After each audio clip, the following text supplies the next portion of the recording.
ಶಂಕ್ರು ಬಂದೆ ಅಮ್ಮೋರೆ. ಹಾ ತಗೋ ಕಾಫಿ. ಥ್ಯಾಂಕ್ಸ್ ಅಮ್ಮೋರೆ. ಶಂಕ್ರು ಹಾ ಅಮ್ಮೋರೆ. ಆಮೇಲೆ ಯಜಮಾನ್ರು ಹೇಳಿದ್ರು ಲಗ್ನ ಪತ್ರಿಕೆ ನಿನಗೆ ಎಷ್ಟು ಬೇಕೋ ಅಷ್ಟು ತಗೊಂಡು ನಿನಗ್ ಬೇಕಾದವ್ರಿಗೆಲ್ಲ ಕೊಟ್ಬಿಡ್ಬೇಕಂತೆ. ಅಮ್ಮೋರೆ, ಈ ಊರಲ್ಲಿ ನನಗೆ ಅಂತ ಯಾರಿದ್ದಾರೆ ಹೇಳಿ? ನಮ್ಮ ಮಾವ, ಅವ್ರ ಕುಟುಂಬ ಬಿಟ್ರೆ ಬೇರೆ ಯಾರೂ ಇಲ್ಲ. ಯಾಕೆ ಶಂಕ್ರು ಹಾಗೆ ಹೇಳ್ತೀಯ? ನಿನಗೆ ಅಂತ ಯಾರು ಇಲ್ವಾ? ಅಯ್ಯೋ ಅಮ್ಮೋರೆ, ಖಂಡಿತ ನನಗೆ ಅಂತ ನೀವು, ಯಜಮಾನ್ರು, ಅಚ್ಚು ಅಮ್ಮವರು ಎಲ್ಲರೂ ಇದ್ದೀರಾ. ನಮ್ಮನ್ ಬಿಟ್ಬಿಡು. ಬೇರೆ ಯಾರಿಲ್ವಾ? ಚೆನ್ನಾಗಿ ಯೋಚನೆ ಮಾಡಿ ಹೇಳು. ಇಲ್ವಲ್ಲ ಅಮ್ಮೋರೆ, ಯಾರೂ ಇಲ್ಲ. ಶಾಂತಿ ಇಲ್ವಾ?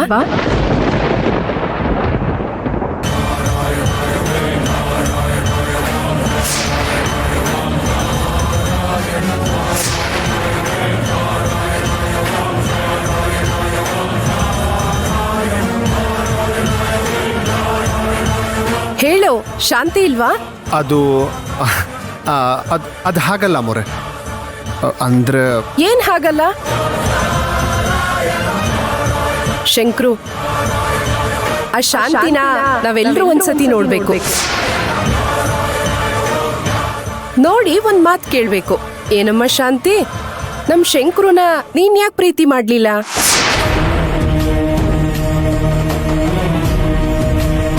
ಇಂಥ ಚಿನ್ನದಂತ ಹುಡುಗನ ಪ್ರೀತಿ ಮಾಡದೇ ಇರಕ್ಕೆ ನಿನಗ್ ಮನ್ಸಾದ್ರೂ ಹ್ಯಾಕ್ ಬಂತು ಅಂತ ಕೇಳ್ಬೇಕು.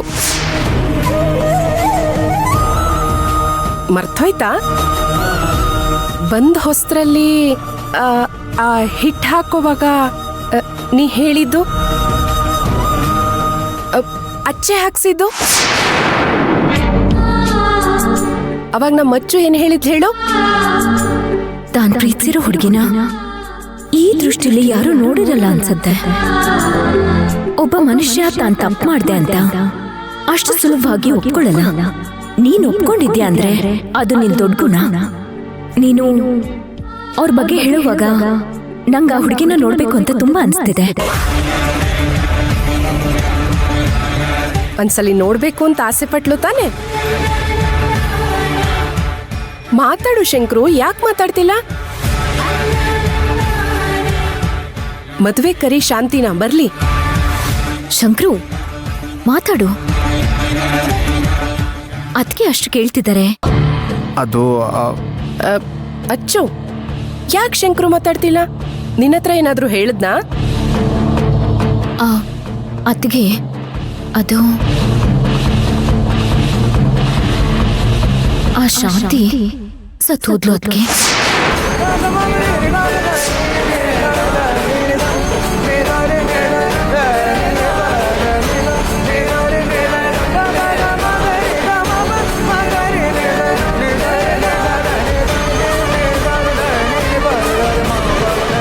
ಶಂಕ್ರು, ನಮ್ಮ ಅಚ್ಚು ಹೇಳ್ತಿರೋದ್ ನಿಜನಾ? ಶಾಂತಿ ಸತ್ತೋದ್ಲ? ಮತ್ತಿದುವರೆಗೂ ನಮ್ಮ ಹತ್ರ ಹೇಳಲೇ ಇಲ್ವಲ್ಲಪ್ಪ ನೀನು? ಏನಪ್ಪ ಇದು ದುರಂತ? ಶಾಂತಿ ನಿವಾಸದಲ್ಲಿರೋ ಶಾಂತಿ, ಅವಳು ಸತ್ತೋದ್ಲು. ಈಗ ನಿನ್ ಶಾಂತಿ ಅಂದ್ರೆ ಆ ಹೆಸರು? ಅಮ್ಮೋರೆ, ಶಾಂತಿ ಸತ್ತಿಲ್ಲ ಅಮ್ಮೋರೆ, ಇನ್ನು ಜೀವಂತವಾಗಿ ಇದ್ದಾಳೆ.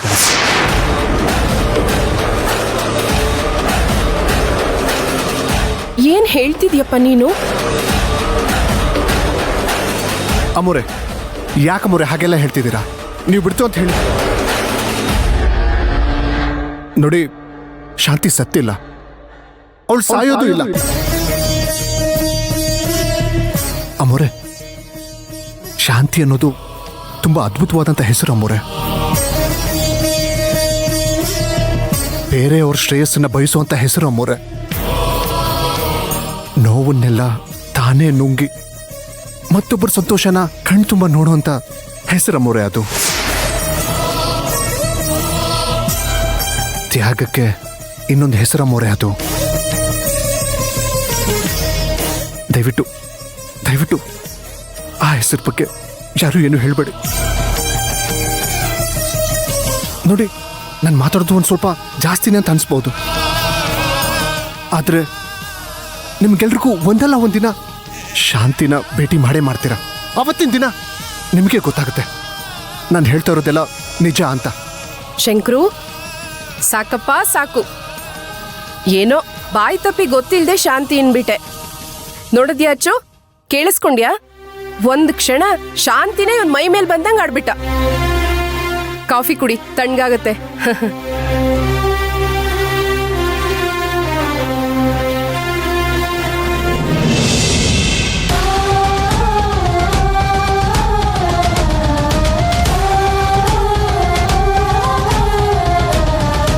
ಚಿನ್ನು, ಯಾವ ಜನ್ಮದ ಬಂದು ನೀನ್ ನನಗೆ ನನ್ನ ಮೇಲೆ ನನಗೆ ಗೊತ್ತಿಲ್ಲದೆ ಇರೋಷ್ಟು ಇಷ್ಟು ದೊಡ್ಡ ಭಾವನೆ. ಇದಕ್ಕೆ ನಾನು ಸರಿ ಹೋಗ್ತೀನಾ?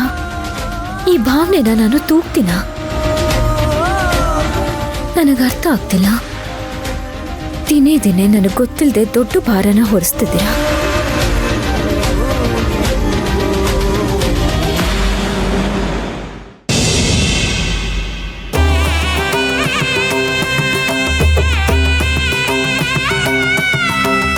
ಒಳ್ಳೇದಾಗ್ಲಿ. ಸಂತೋಷ ಅಮ್ಮ. ತಗೊಳಮ್ಮ. ವೀರಣ್ಣವ್ರೆ, ಏನ್ ನೀವೊಬ್ರೇ ಬಂದಿದ್ದೀರಾ? ಎಲ್ಲಿ ನಿಮ್ ನಮ್ಮ ಶ್ರೀಮತಿ? ಶ್ರೀಮತಿ ಅವರು ಅವರ ಅಣ್ಣನ ಹಳ್ಳಿಗೆ ಹೋಗಿದ್ದಾರೆ. ಆ, ಸಮಯ ಅವಕಾಶ ತುಂಬಾ ಕಮ್ಮಿ ಇತ್ತಲ್ವಾ, ತುಂಬಾ ಜನಕ್ಕೆ ಇನ್ವಿಟೇಷನ್ ಕೊಡ್ಬೇಕು, ಅದಕ್ಕೆ. ಆ ಮಗ ಈ ಮನೆಗೆ ಬರ್ಬೇಕಾದವಳು, ನಮ್ ರಾಘವ್ಗೆ ತಾಯಿ ಆಗ್ಬೇಕಾದವಳು. ಅನ್ಯಾಯವಾಗಿ ಅಂತ ಮಾಣಿಕ್ಯನ ಕಳ್ಕೊಂಡ್ಬಿಟ್ರಲ್ಲ ನಮ್ ಶಾಂತಿ ನಿವಾಸದವರು. ನನ್ನ ತಂಗಿನ ನಿಮ್ಮ ಮಗಳು ಅಂತ ಅನ್ಕೊಂಡು ಕುಟುಂಬ ಸಮೇತವಾಗಿ ಹಿಂದಿನ ದಿನಾನೇ ದಿಬ್ಬಣದ ಜೊತೆಲೆ ಕಲ್ಯಾಣ ಮಂಟಪಕ್ಕೆ ಬಂದ್ಬಿಡಿ. ನಿಮಗೆ ಯಾವ ಕೊರತೆನೂ ಆಗದಿರಂಗೆ ನೋಡ್ಕೊಳ್ಳೋಕೆ ನಮ್ಮ ಜನ ಇರ್ತಾರೆ. ತುಂಬಾ ಸಂತೋಷ ವೀರಣ್ಣವ್ರೆ. ನಮ್ಮನೇಲೂ ಇದೇ ಥರದ್ದು ಒಂದು ಶುಭ ಸಮಾಚಾರ ನಡಿಬೇಕು ಅನ್ನೋ ಆಸೆ. ಆದ್ರೆ ಏನ್ ಮಾಡೋದು, ಆ ಯೋಗ ನಮ್ಗಿಲ್ಲ. ನಾವು ಅಷ್ಟೇ ಈ ಥರದೊಂದು ದೊಡ್ಡ ಸಮಾರಂಭಕ್ಕೆ ಹೋಗಿ ಎಲ್ಲರ ಜೊತೆ ಬೆರ್ತು ಸಂತೋಷ ಪಟ್ಟು ತುಂಬಾ ದಿನಗಳಾಗೋಗಿದೆ. ಖಂಡಿತ ನಾವೆಲ್ಲರೂ ಬರ್ತೀವಿ. ಸಿದ್ಧಾರ್ಥ ಅವರೇ, ಸುಶಾಂತ್ ಅವರೇ, ನಿಮ್ಮ ಉಪಸ್ಥಿತಿ ಎಷ್ಟು ಮುಖ್ಯ ಅಂತ ಪ್ರತ್ಯೇಕವಾಗಿ ನಿಮ್ಗೆ ಹೇಳಬೇಕಾಗಿಲ್ಲ ಅಂತ ಅನ್ಕೋತೀನಿ. ಖಂಡಿತ ವೀರಣ್ಣವ್ರೆ. ನಿಮ್ ತಂಗಿ ಮದುವೆ ಬಗ್ಗೆ ನೀವೆಷ್ಟು ಕನ್ಸು ಕಟ್ಕೊಂಡಿದ್ದೀರೋ ಅದ್ರಲ್ಲಿ ಒಂದು 10% ನಾವು ಕನ್ಸು ಕಟ್ಕೊಂಡಿದ್ದೀವಿ. ನಮ್ ರಾಘವ್ ನಿಮ್ ತಂಗಿನ ಅವ್ರ ಅಮ್ಮ ಅನ್ನೋ ತರನೇ ನೋಡ್ತಿದ್ದಾನೆ. ಅದು ನಿಮ್ ತಂಗಿ ಅರ್ಚನೆ ಆಗಿದ್ರೆ ಚೆನ್ನಾಗಿರೋದು. ನಿಮ್ ತಂಗಿನ ನಮ್ಮ ಮನೆಗೆ ಸೊಸೆಯಾಗಿ ಕಳಿಸ್ಕೊಡಿ ಸರ್, ಪ್ಲೀಸ್.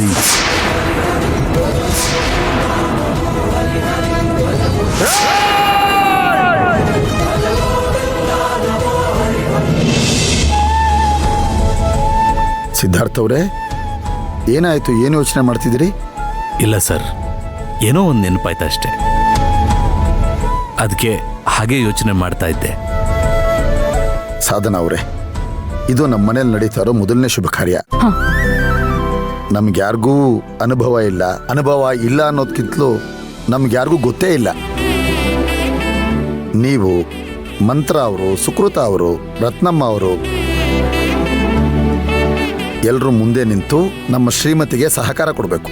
ಮದುವೆ ಮುಗಿಯೋವರೆಗೂ ಏನೇನು ಮಾಡಬೇಕು ಅನ್ನೋದನ್ನ ಹೇಳ್ಕೊಡ್ಬೇಕು. ಉಳಿದಿದ್ದನ್ನ ಬಾಮಿನಿ ಅಮ್ಮವ್ರು ನೋಡ್ಕೋತಾರೆ. ಆಯ್ತು. ಖಂಡಿತ ಸರ್, ಅದ್ರ ಬಗ್ಗೆ ನೀವು ಏನು ಯೋಚನೆ ಮಾಡಬೇಡಿ, ನಾವು ಜೊತೆಯಲ್ಲೇ ಇರ್ತೀವಿ. ಆಮೇಲೆ ಈ ರಿಸೆಪ್ಷನ್ ಅಂತೆಲ್ಲ ಏನು ಇಟ್ಕೊಂಡಿಲ್ಲ. ಹೊಸ ತಲೆಮಾರಿನ ಕಾರ್ಯಕ್ರಮ ನನಗಿಷ್ಟ ಆಗೋದಿಲ್ಲ. ಮದುವೆ ಆಗೋ ತನಕ ಗಂಡು ಹೆಣ್ಣು ಪಕ್ಕದಲ್ಲಿ ಬರಬಾರ್ದು ಅನ್ನೋದು ನಮ್ಮ ಮೊದಲಿನ ಸಂಪ್ರದಾಯ, ಸಂಸ್ಕೃತಿ. ಅದನ್ನ ಹಾಗೆ ಪಾಲಿಸ್ಕೊಂಡು ಹೋಗೋಣ ಅಂತ. ಸರಿಯಾಗಿದೆ ವೀರಣ್ಣವ್ರೆ. ಈಗೆಲ್ಲ ಪದ್ಧತಿಗಳನ್ನೆಲ್ಲ ಬುಡಮೇಲ್ ಮಾಡ್ಬಿಟ್ಟಿದ್ದಾರೆ. ಸಂಸ್ಕಾರಗಳನ್ನೆಲ್ಲ ಅವ್ರಿಗೆ ಬೇಕಾದ ಹಾಗೆ ಬದಲಾಯಿಸ್ಕೊಂಡ್ಬಿಟ್ಟಿದ್ದಾರೆ. ಇನ್ನ ಸಂಪ್ರದಾಯಗಳ ಬಗ್ಗೆ ಹೇಳೋ ಹಾಗೆ ಇಲ್ಲ. ಹೌದು ಸರ್, ಅಣ್ಣ ಹೇಳ್ತಾ ಇರೋದು ಸರಿಯಾಗೇ ಇದೆ. ಹೊಸ ಸಂಪ್ರದಾಯ ಅಲ್ಲ ಸರ್, ನೀವು ಮಾಡ್ತಾ ಇರೋದು ಸರಿಯಾಗಿದೆ. ನಿಮ್ಮ ಆಲೋಚನೆನ ಮುಂದಿನ ತಲೆಮಾರಿನವರು ಪಾಲಿಸ್ಕೊಂಡು ಹೋದ್ರೆ ಸಾಕು. ನಾವೆಲ್ಲರೂ ಬರ್ತೀವಿ. ಇಡೀ ಶಾಂತಿ ನಿವಾಸದಲ್ಲಿ ನನಗ್ಯಾರೂ ಮೂರನೇ ವ್ಯಕ್ತಿಗಳಿಲ್ಲ. ನೀವೆಲ್ಲರೂ ನಮ್ಮ ಕುಟುಂಬ ಅಂತ ನಂಗೆ ಅನ್ನಿಸ್ತಾ ಇದೆ. ಅದೇನೋ ಗೊತ್ತಿಲ್ಲ, ಒಬ್ರಿಗೊಬ್ರು ಆಸರೆಯಾಗಿ ನಿಂತಿದೀವಿ, ಬಾಂಧವ್ಯ ಬೆಳೆದಿದೆ, ನಮ್ಮೆಲ್ರಿಗೂ ಅವೇನೋ ಭಾವ ಸಂಬಂಧ ಇದೆ ಅಂತ ನಂಗೆ ಅನ್ನಿಸ್ತಾ ಇದೆ. ಹಾಗಾಗಿ ನೀವೆಲ್ಲರೂ ಮುಂದೆ ನಿಂತು ಈ ಕಾರ್ಯಕ್ರಮನ ನಡೆಸ್ಕೊಡ್ಬೇಕು. ಅದಕ್ಕೆ ಮತ್ತೊಮ್ಮೆ ನಿಮ್ಮೆಲ್ರಿಗೂ ಕೈ ಮುಗಿದು ಕೇಳ್ಕೊತಾ ಇದ್ದೀನಿ, ಮುಂದೆ ನಿಂತು ನೀವೇ ಕಾರ್ಯಕ್ರಮ ನಡೆಸ್ಕೊಡ್ಬೇಕು. ಖಂಡಿತ ಆಯ್ತು ಬರ್ತೀವಿ. ಸರ್. ಬರ್ತೀನಿ. ಆಯ್ತು ಸರ್.